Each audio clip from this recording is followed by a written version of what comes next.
I ain't got time for you, baby. Either you're mine or you're not. Make up your mind, sweet baby. Right here, right now is all we got.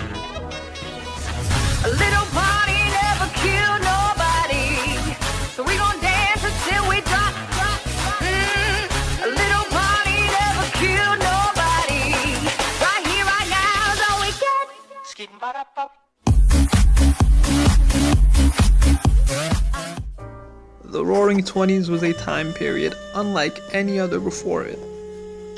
It played host to anomalies like teen drinking, dancing to jazz, flappers, a fad amongst young women which some called the embodiment of promiscuity, and murder, not quite an anomaly but still a prominent theme because of the mafia and prohibition, which I'll discuss later.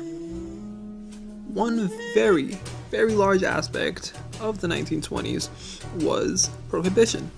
Prohibition was the illegalization of alcohol. It was born out of the idea that since alcohol inebriated those who consumed it, it was to blame for any other immoral activities said consumers might be involved with.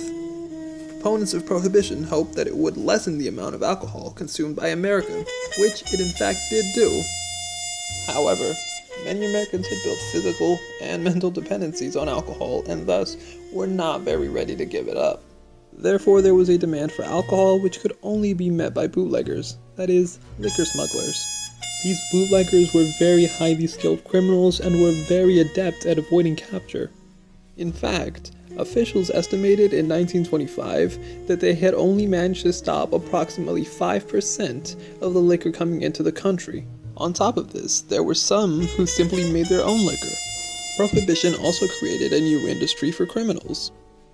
Whereas before Prohibition, one simply had to make their way down to the local bar to obtain alcohol, people now had to deal with criminals, like the infamous Al Capone.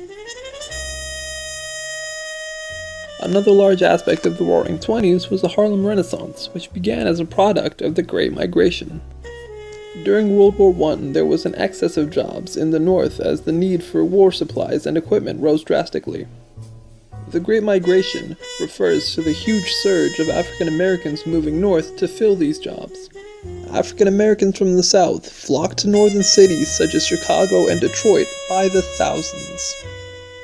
One of the cities African Americans moved to was New York, which eventually became home to 200,000 African Americans and played host to the Harlem Renaissance. The Harlem Renaissance was a huge African American arts movement.